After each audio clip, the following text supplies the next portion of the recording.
Welcome back to the deep dive.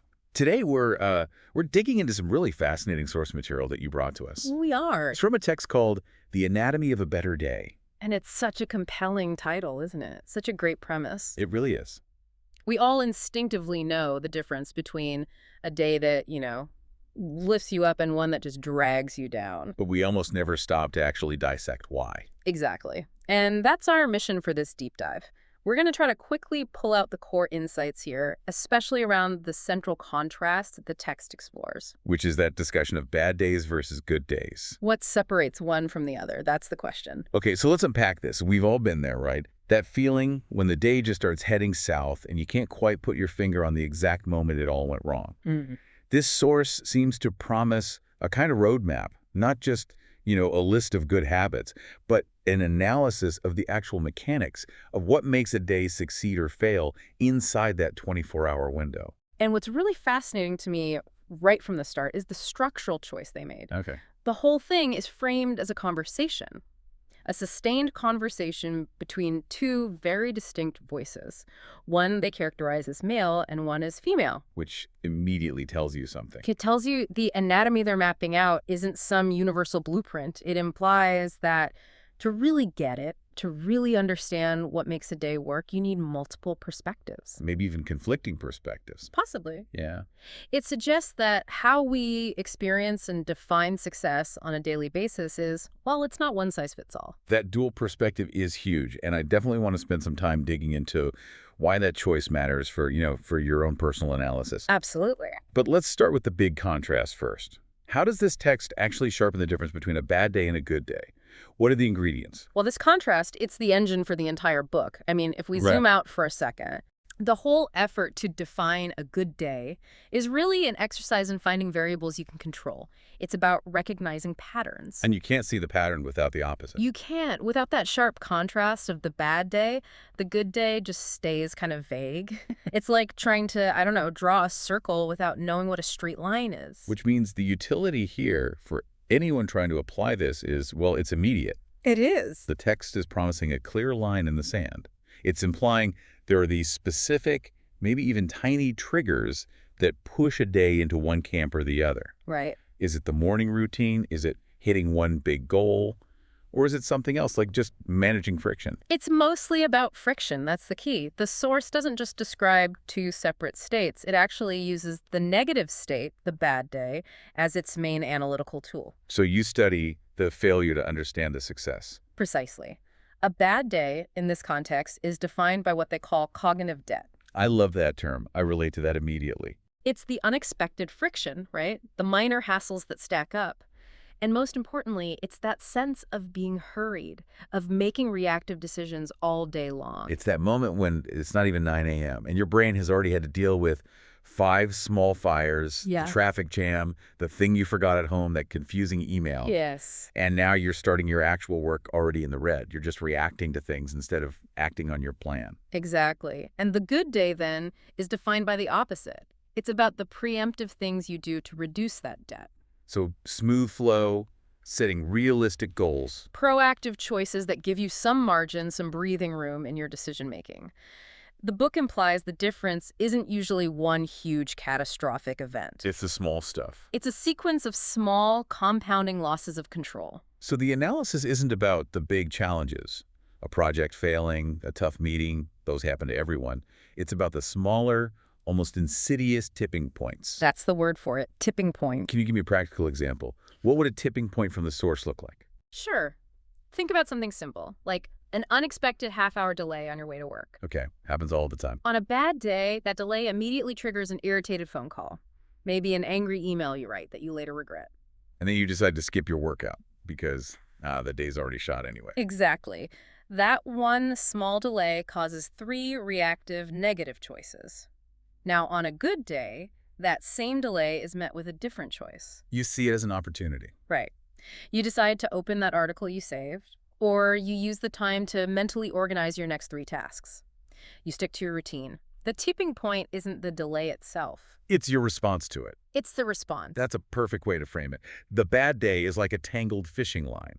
It shows you exactly where you lost control, where your energy just leaked out. And so the analysis isn't just listing what went wrong.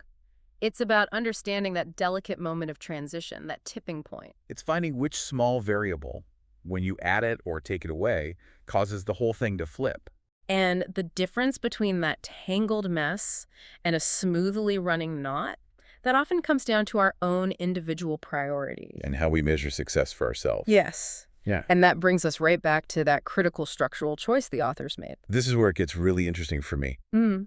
Why dedicate this whole anatomical exploration to a discussion between two specific people, one male, one female? Why is that dual format so important for us, for the listener? It's a very powerful statement. I mean, the inclusion of two distinct individuals, and specifically framing them along gender lines, to discuss the structure of a satisfying day. Yeah. It implies a necessary comparison of lived experiences. It immediately tells you that the definition of a better day is not some single objective truth that we all share. Right. If they just wanted to give you a list of universal tips, drink more water, meditate, prioritize your tasks, one author would have been fine. One author would be enough. But by having two voices with their own distinct experiences, the implication is that the very elements that bring satisfaction or purpose or even just reduce that friction we talked about, It might be totally different. they might vary dramatically based on your outlook or your ingrained expectations, maybe even your societal roles. And we have to acknowledge the structure kind of invites us to consider bias, doesn't it? It does, and that raises a really important question. By framing this as a male and female perspective, are they risking falling into, broad stereotypes? Or is that the point? I think that's the point. To show how those pre-existing societal expectations often do, in fact, shape our personal definitions of success and failure in a given day. Yeah, I think it has to be the latter. It forces you, the reader, to confront that reality. For one of the voices in the text, success might be defined by mastering external challenges, right? Achieving professional dominance, that classic external validation model. While for the other, success could be rooted in the quality of personal connections or achieving some kind of internal balance. Or managing all the emotional labor that often goes completely unseen. Exactly. And if the source is doing its job well, we don't even need the explicit answers laid out for us. The real value is in the implication. Right. When you look at your own day, you're forced to ask, what yardstick am I using here? Is it an external one, or am I prioritizing internal metrics that actually matter more for my own well-being? That two-person dialogue, it's a reminder that optimization is relative. What being productive means for one person might look radically different from what it means for their partner. Even if they're both trying to get that same subjective feeling of having a good day, the source makes it so clear that we can't just assume the perfect sequence of events for one person is perfect for another. It's like recognizing the different layers on a biological diagram of the self. I like that analogy. When you layer those two perspectives, say, the drive for external achievement versus the need for internal regulation, you start to reveal the nuances that really govern our satisfaction. So the structure encourages us to think critically, not just about the content of a good day, but about the criteria we're using to judge it in the first place. And that realization, that's the intellectual gift of the source's structure. It pushes you to ask that hard question. Am I accidentally trying to live up to a definition of daily success that doesn't actually align with my own values? Which brings us to the synthesis part, the application.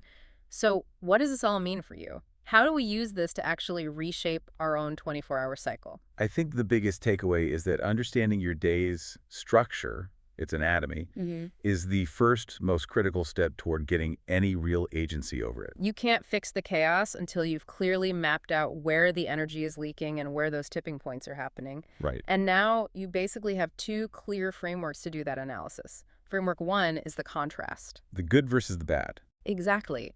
Clearly define your bad day mechanisms. What are the three non-negotiable friction points? Is it checking email too early, not planning lunch, that feeling of being chronically rushed? What things guarantee a bad day for you? And once you define those, the mechanisms of a good day just become the opposite. It's the inverse. Then framework two is the duality. The two perspectives. Use that implied male-female contrast as a diagnostic tool for yourself.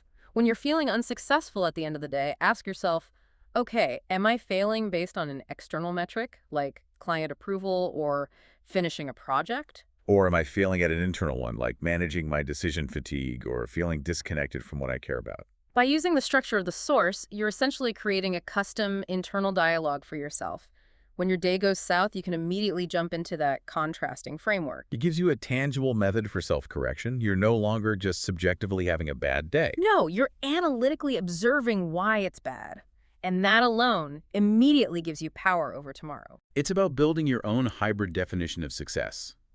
Maybe your personal better day needs, say, 70% proactive planning, the external measure. But maybe it also needs 30% dedicated quiet reflection, the internal measure. And the sources structure forces you to admit that both of those things have to be measured and prioritized.